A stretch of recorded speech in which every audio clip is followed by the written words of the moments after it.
Hi guys, मेरा नाम है ऋषि शर्मा। तो आज की बिजनेस न्यूज़ शुरू करते हैं। आज की पहली खबर, एक रिपोर्ट के हिसाब से जो हमारे फाइनेंशियल मिनिस्टर है वो पब्लिक सेक्टर बैंक के साथ मीटिंग करने वाली है। जन धन योजना, मुद्रा योजना, पीएम सेवानिधि, किसान क्रेडिट कार्ड और पीएम की जो भी योजना है, और साथ में ज्योति बीमा योजना, अटल पेंशन योजना, सुरक्षा बीमा योजना, ये जितनी भी स्कीम है इन सब की वायबिलिटी चेक करने के लिए कि ये वो सब ठीक से चल रही है कि नहीं। और ये बढ़िया चीज़ है, ऑडिट होता रहना चाहिए। और ये बजट से पहले चेक हो रहा है तो सोचा जाएगा कि इस पर कितना बजट पास हो सकता है। अगली खबर, आईएमएफ के जो एक्स इकोनॉमिस्ट हैं उन्होंने बोला है कि जो चाइना का ग्रोथ मॉडल था वो अब ख़त्म हो गया है। मतलब अब चाइना ग्रोथ की तरफ नहीं जाएगा। तो इंडिया के लिए अच्छी खबर है, क्योंकि अब इंडिया का जो ग्रोथ रेट है वो लगातार बढ़ेगा। क्योंकि आप लोगों को तो पता ही है कि इंडिया के अंदर लगातार मैन्युफैक्चरिंग दर बढ़ती जा रही है और इंडिया लगातार अपने सामान को अदर कंट्रीज में एक्सपोर्ट कर रही है। तो इसी वजह से इंडिया का ग्रोथ रेट लगातार बढ़ रहा है। और अगली खबर माइक्रोसॉफ्ट की है। तो माइक्रोसॉफ्ट 11,000 एम्प्लॉय को निकाल सकता है, ऐसी एक रिपोर्ट निकल कर आ रही है। अगर मैं गो मैकेनिक की बात करके चलता हूँ तो वो भी अपने 70% स्टाफ को निकाल रहा है, और ये बहुत बड़ा नंबर है अगर देखा जाए तो। और मैं कनाडा बेस्ड क्लियर्स की बात करके चलूँ तो वो भी अपने 30% वर्कफोर्स को निकाल रहा है, और साथ में उनके सीईओ ने भी रिजाइन कर दिया है। तो यह फायरिंग वाला सीजन चल रहा है, बहुत लोगों को निकाला जा रहा है।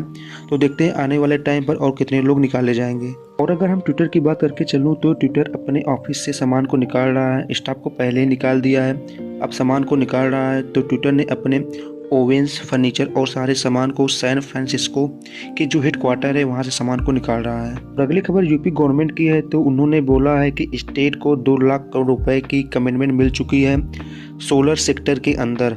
और रिसेंटली में भी इन्होंने एक स्कीम निकाली थी कि आप लोग आओ उत्तर प्रदेश के अंदर एनर्जी पॉलिसी 2022 के अंदर इन्वेस्टमेंट करो, और जहाँ पर 22 गीगावाट ग्रीन एनर्जी बनाने का इनका प्लान चल रहा था। और अगली खबर, एक रिपोर्ट के हिसाब से इस बजट के अंदर गवर्नमेंट इनकम टैक्स रेट को कम कर सकती है।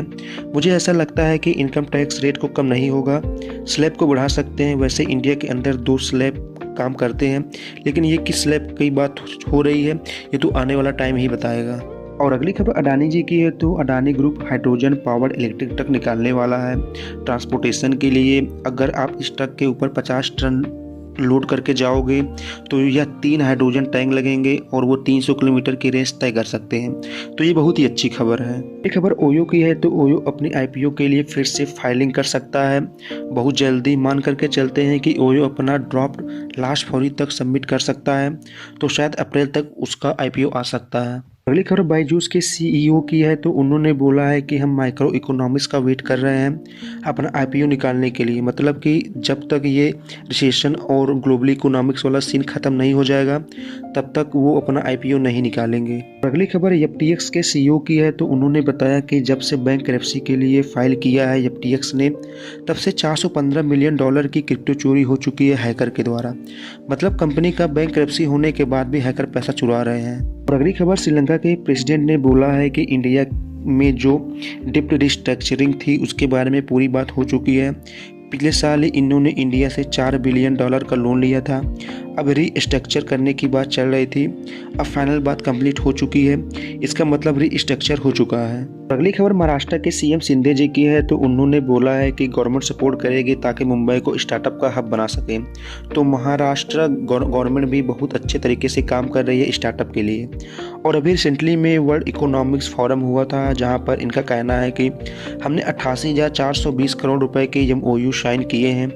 मतलब ये है कि ये बहुत बड़ी चीज़ है, क्योंकि इससे महाराष्ट्र में बहुत सारे कंपनी आ सकते हैं और बहुत सारे नौकरियां भी क्रिएट हो सकती हैं।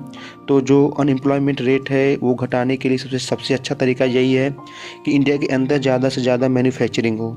अगली खबर, जो यूपी के डेवलपर्स हैं उन्होंने गवर्नमेंट को बोला है कि हमको कुछ रिलीफ दे दो, जो हमको ड्यूज देने हैं जो लैंड लिया था उसके ऊपर। अभी रिसेंटली में सुप्रीम कोर्ट ने नवंबर 2022 के अंदर बिल्डर्स को कहा था कि पूरा का पूरा पैसा वापस कर दो, जो भी टर्म्स और कंडीशन आपके साथ रखी गई थी उसके हिसाब से। और अगली खबर सेबी की है। तो उन्होंने इन्वेस्टर्स के पैसे और ब्रोकर्स के पैसे को अलग अलग करने के लिए एक प्रपोजल निकाला है। तो जल्द ही ये प्रपोजल आ सकता है, फरवरी 2016 तक कहा है। पब्लिक के जो कमेंट्स है वो देखे जाएंगे और उनके हिसाब से किया जाएगा। तो इससे क्या होगा कि जो ब्रोकर्स हैं उनका पैसा अलग पड़ा रहेगा। तो ब्रोकर्स पैसा बहुत ज़्यादा इधर उधर करते रहते हैं, और अगर आप इन्वेस्टर्स हैं तो आपका पैसा अलग सुरक्षित रखा जाएगा।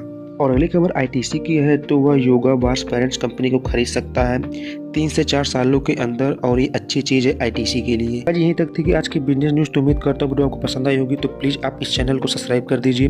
तो मिलते हैं नेक्स्ट वीडियो में, तब तक के लिए टाटा बाय बाय।